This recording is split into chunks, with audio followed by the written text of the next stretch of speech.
ಈ ಬಗ್ಗೆ ಮಾತನಾಡೋದಕ್ಕೆ ನಮ್ಮ ಜೊತೆ ನಿವೃತ್ತ ಕಮಿಷನರ್ ಭಾಸ್ಕರ್ ರಾವ್ ಅವರು ಕನೆಕ್ಟ್ ಆಗಿದ್ದಾರೆ. ಸರ್ ನಮಸ್ಕಾರ.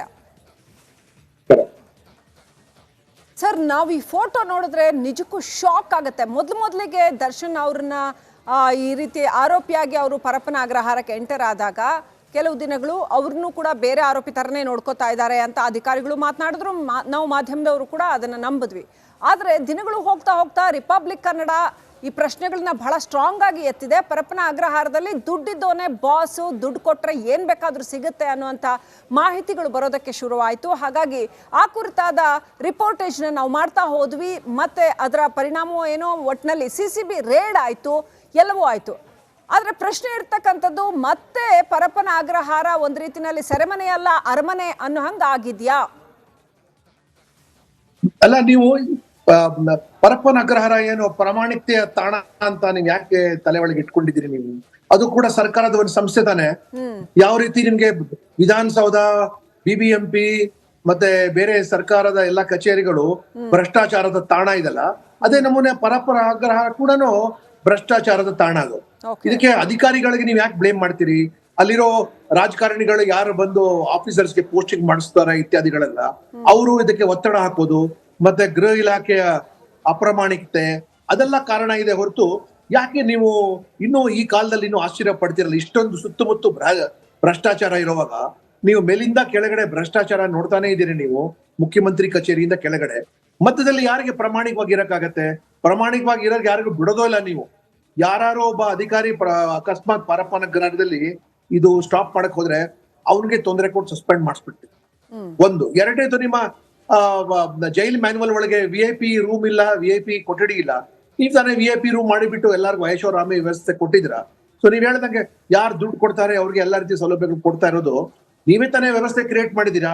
ಕಾಂಗ್ರೆಸ್ ಸರ್ಕಾರ, ಗೃಹ ಇಲಾಖೆ, ಗೃಹ ಸಚಿವರು ಅವರು ಇದಕ್ಕೆ ತುಂಬಾ ಲಘುವಾಗಿ ಕಾರಾಗೃಹ ವ್ಯವಸ್ಥೆಯನ್ನು ತೆಗೆದುಕೊಂಡಿದ್ದಾರೆ. ಮತ್ತೆ ಯಾರಾದ್ರ ಮೇಲೆ, ಅಧಿಕಾರಿಗಳ ಮೇಲೆ ಕಠಿಣ ಕ್ರಮ ತಗೊಳಕ್ಕೆ ಅವ್ರಿಗೆ ತಾಕತ್ತಿದ್ಯಾ? ಇಲ್ಲ. ಯಾಕಂದ್ರೆ ಇವರು ಅವ್ರಿಗೆ ಅವ್ರ ಹತ್ರ ದುಡ್ಡು ಇಸ್ಕೊಳ್ತಾರೆ. Indiscipline has been created by the government itself. Corruption is created by the government itself. Sir, ದುಡ್ಡಿಸ್ಕೊಳ್ತಾರೆ ಅಂತಂದ್ರೆ ಏನ್ ಸರ್ಕಾರದವರೇ ದುಡ್ಡಿಸ್ಕೊಳ್ತಾರಾ? ಆಮೇಲೆ ಈ ವಿಲ್ಸನ್ ಗಾರ್ಡನ್ ನಾಗಾಥರದವರು ಜೈಲನ್ನ ಕಂಟ್ರೋಲ್ ಮಾಡ್ತಿದ್ದಾರೆ ಅನ್ನುವಂಥ ಮಾಹಿತಿ ಕೇಳಿ ಬರ್ತಾ ಇದೆ. ಹೌದಾ? ರೌಡಿಗಳೇ ಜೈಲನ್ನು ಕಂಟ್ರೋಲ್ ಮಾಡ್ತಾರೆ ಅನ್ನೋ ಪರಿಸ್ಥಿತಿ ಬಂದಿದೆ ಅಂದ್ರೆ ರಾಜ್ಯದ ಕಾನೂನು ಸುವ್ಯವಸ್ಥೆ ಎಲ್ಲಿಗೆ ಬಂದಿದೆ? ಗೃಹ ಸಚಿವರು ಏನ್ ಮಾಡ್ತಾರೆ? ಎಲ್ಲ ಸರ್ಕಾರದವರು ದುಡ್ಡಿಸ್ಕೊಳ್ತಾರಂದ್ರೆ ಸರ್ಕಾರದಲ್ಲಿರೋ ರಾಜಕಾರಣಿಗಳು, ಪುಡಾರಿಗಳು, ಅವರು ಇವರು ಅಂತವ್ರ ತಾನೇ ವ್ಯವಸ್ಥೆ ನಡೆಸ್ತಾ ಇರೋದು. ಕಾನ್ಸ್ಟಿಟ್ಯೂಷನಲ್ ಮೆಕ್ಯಾನಿಸಮ್ಸ್ ಎಲ್ಲಿ ನಡೀತಾ ಇದೆ?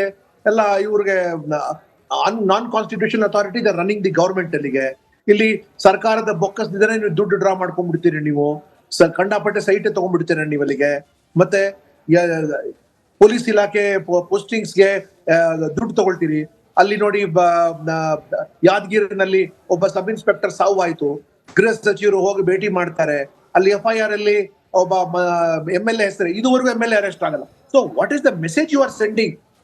Nothing but a corrupt government. ನಾನೇನ್ ಪಾಲಿಟಿಷಿಯನ್ ಆಗಿ ಹೇಳ್ತಾ ಇಲ್ಲ, ಒಬ್ಬ ಸಿಟಿಸನ್ ಆಗಿ ಹೇಳ್ತಾ ಇದ್ದೀನಿ ನಿಮ್ಗೆ. ನೀವು ಹಿಂದಿನ ಸರ್ಕಾರ ತುಂಬಾ ಭ್ರಷ್ಟರು, ಹಂಗೆ ಹಿಂಗೆ ಅಂತ ಹೇಳಿ ನೀವು ಬಂದ್ರಿ. ನೀವು ಓಕೆ ಸ್ವಲ್ಪ ಟೆಕ್ನಿಕಲ್ ಪ್ರಾಬ್ಲಮ್ ಆಗಿದೆ. ಮತ್ತೆ ಭಾಸ್ಕರ್ ಅವರು ಕನೆಕ್ಟ್ ಆಗ್ತಾರೆ. ಒಟ್ಟಿನಲ್ಲಿ ಅವರು ಹೇಳ್ತಾ ಇದ್ರು, ಇದು ಸರ್ಕಾರದ ನೇರ ಹೊಣೆಗಾರಿಕೆ ಅನ್ನೋದನ್ನ ಬೊಟ್ಟು ಮಾಡಿ ತೋರಿಸ್ತಾ ಇದ್ರು. ಸರ್ಕಾರ ಸಂವಿಧಾನಾತ್ಮಕವಾಗಿ ನಡೀತಾ ಇಲ್ಲ, ಹಾಗಾಗಿ ಇಂಥವೆಲ್ಲ ಆಗ್ತಾ ಇದೆ ಅನ್ನೋಂಥದ್ದನ್ನ ಹೇಳ್ತಾ ಇದ್ರು. ಬೇಕಾಬಿಟ್ಟಿಯಾಗಿ ಉಪಯೋಗಿಸ್ಕೊಳ್ತಾರೆ ಇದ್ದಾರೆ ಅಂತ. ಓಕೆ, ಭಾಸ್ಕರ್ ಅವರು ರೀಕನೆಕ್ಟ್ ಆಗಿದ್ದಾರೆ. ಸರ್, ಈಗ 2017ರಲ್ಲಿ ಡಿ ರೂಪಾ ಅವರು ಪ್ರಿಸನ್ DG ಆಗಿದ್ದಾಗ ಒಂದು ರಿಪೋರ್ಟನ್ನ ಸಬ್ಮಿಟ್ ಮಾಡಿದ್ರು. ತಮಗೂ ಗೊತ್ತಿದೆ ಏನೆಲ್ಲ ಪರಿಸ್ಥಿತಿ ಆಗಿತ್ತು ಅಂತ. ಶಶಿಕಲಾ ಅಲ್ಲಿ ಇದ್ದಾಗ ಅವ್ರಿಗೆ ಹೊರಗಡೆ ಹೋಗೋಕ್ಕೂ ಕೂಡ ಬಿಟ್ಟಿದ್ರು ಅಂತ, ಹೋಗಿ ಬಂದು ಎಲ್ಲ ಮಾಡ್ತಾ ಇದ್ರು. ಅಲ್ಲಿವರೆಗೂ ವಿಡಿಯೋ ಲೀಕ್ ಆಗಿತ್ತು, CCTV ಫುಟೇಜ್ ಲೀಕ್ ಆಗಿತ್ತು, ಸ್ಪೆಷಲ್ ರೂಮ್ ಕೊಟ್ಟಿದ್ರು, ಇದೆಲ್ಲ ಆಗಿತ್ತು. ಆ ನಂತರದಲ್ಲಿ ಇಲ್ಲ ಜೈಲು ಸುಧಾರಣೆಗಳನ್ನ ಮಾಡ್ತೀವಿ ಅಂತ ಹೊರಟು ಸರ್ಕಾರ. ಸೊ ಏನಾಯ್ತು ಅದು ಎಲ್ಲ ಅವಾಗ ಈವನ್ ಮಾಧ್ಯಮದವರು ಕ್ರಮ ತಗೊಳ್ಳಿಲ್ಲ. ನೋಡಿ, ಒಳ್ಳೆ ಅಧಿಕಾರಿಗಳಿಗೆ ಪ್ರೋತ್ಸಾಹ ಕೊಡಬೇಕು, ಭ್ರಷ್ಟರಿಗೆ ಮತ್ತೆ ಸರಿಯಾಗಿ ಕೆಲಸ ಮಾಡಿದವ್ರಿಗೆ ಕ್ರಮ ತಗೋಬೇಕು. ನಿಮ್ಮ ಅಡ್ಮಿನಿಸ್ಟ್ರೇಷನ್ ಮಾಡಕ್ ಬಡಲ್ವಲ್ಲ. ಏನೋ ಚುನಾಯಿತ ಎಲೆಕ್ಷನ್ ಆಗಿ ಬಂದ್ಬಿಡ್ತೀರಾ, ನೀವು ಎಲೆಕ್ಟ್ ಆಗಿ ಬಂದ್ಬಿಡ್ತೀರಾ. ಕಾನೂನು ಬಗ್ಗೆ ಗೊತ್ತಿಲ್ಲ, ಅಡ್ಮಿನಿಸ್ಟ್ರೇಷನ್ ಬಗ್ಗೆ ಗೊತ್ತಿಲ್ಲ, ಗವರ್ನೆನ್ಸ್ ಬಗ್ಗೆ ಗೊತ್ತಿಲ್ಲ. ಸೊ ಅದರಿಂದ ಅಧಿಕಾರಿಗಳು ಮನ್ಸ್ ಬಂದಂಗೆ ಮಾಡಿಸ್ತಾರೆ ನಿಮ್ ಕೈಲಿ, ಅವರು ಭ್ರಷ್ಟರಾಗ್ತಾರೆ, ನಿಮ್ಗೂ ಭ್ರಷ್ಟ ಮಾಡ್ತಾರೆ ಅಷ್ಟೇ. ನಿಮ್ಗೆ ಬಿಗಿನೇ ಇಲ್ವಲ್ಲ, you have no control over administration, you don't know how to run administration. That is what I am directly telling the Congress government.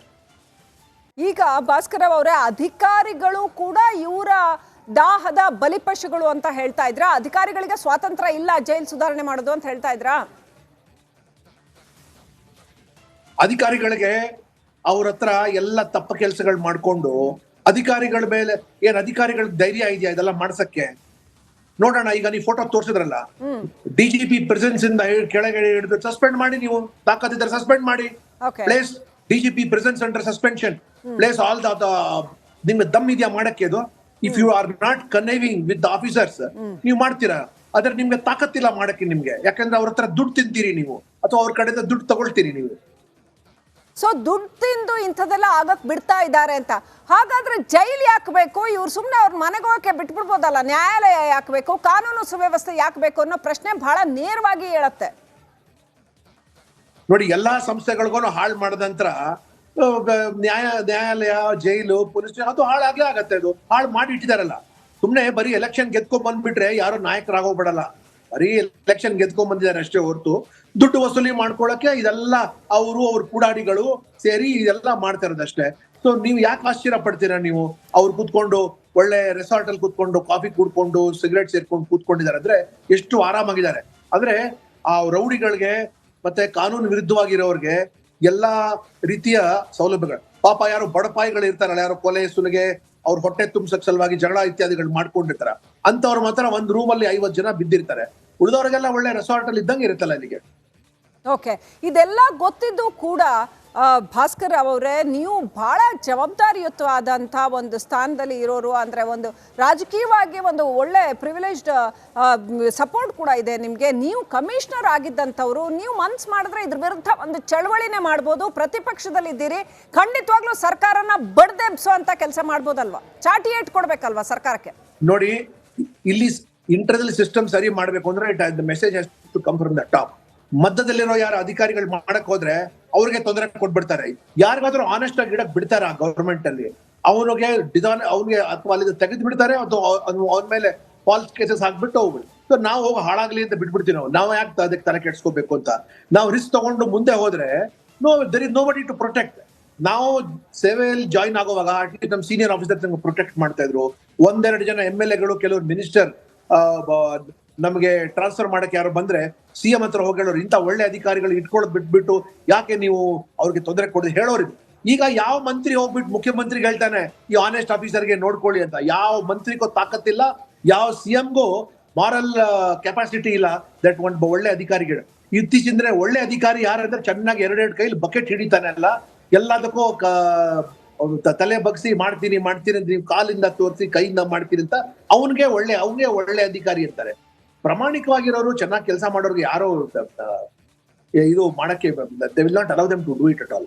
ಏನಾದ್ರೂ ಶಂಟ್ ಮಾಡಿಬಿಡ್ತಾರೆ ಅಥವಾ ಅವ್ರ ಮೇಲೆ ಕ್ರಿಮಿನಲ್ ಕೇಸ್ ಹಾಕ್ಬಿಟ್ಟು ಏನಾದ್ರು ಇನ್ಸಲ್ಟ್, ಗೌರ್ಮೆಂಟ್ ಸಪೋರ್ಟ್, ಮೇಲಿನ ಸಪೋರ್ಟ್ ಇದ್ರೇನೆ ಆಗತ್ತೆ. ಮೇಲಿಂದ ಸಪೋರ್ಟ್ ಇಲ್ಲ ಅಂದ್ರೆ ಯಾವ ಕೆಲಸ ಮಾಡಕ್ ಆಗೋದಿಲ್ಲ. ರೈಟ್, ಧನ್ಯವಾದಗಳು ಭಾಸ್ಕರ್ ಅವರೇ ರಿಪಬ್ಲಿಕ್ ಕನ್ನಡದ ಜೊತೆ ಮಾತನಾಡಿದ್ದಕ್ಕೆ. ಒಟ್ಟಾರೆ ಇದು ಇಡೀ ಸರ್ಕಾರದ ವೈಫಲ್ಯ ಅನ್ನೋದನ್ನ ಭಾಸ್ಕರ್ ಅವರು ಹೇಳ್ತಾ ಇದ್ರು. ಅಷ್ಟೇ ಅಲ್ಲ, ಗೃಹ ಇಲಾಖೆ, ಸರ್ಕಾರ, ಇವರು ಎಲ್ಲರೂ ಕಾಂಗ್ರೆಸ್ ಸರ್ಕಾರವನ್ನ ಅವರು ಬೊಟ್ಟು ಮಾಡಿ ತೋರಿಸ್ತಾ ಇದ್ರು. ಈ ಸರ್ಕಾರ ಬಂದಾಗ್ಲಿಂದಾನೇ ಹೀಗಾಗಿದೆ. ಯಾವುದೇ ಕಾರಣಕ್ಕೂ ಯಾವುದೇ ಅಧಿಕಾರಿ ಮೇಲೂ ಕ್ರಮ ಆಗಲ್ಲ, ಇಂಥ ವಿಚಾರದಲ್ಲಿ ಯಾರು ಕ್ರಮ ತಗೊಳ್ಳೋ ಅಷ್ಟು ಗಟ್ಸ್ ಯಾರಿಗೂ ಇಲ್ಲ ಅಂತ ಆಕ್ರೋಶವನ್ನ ಹೊರ ಹಾಕ್ತಾ ಇದ್ರು.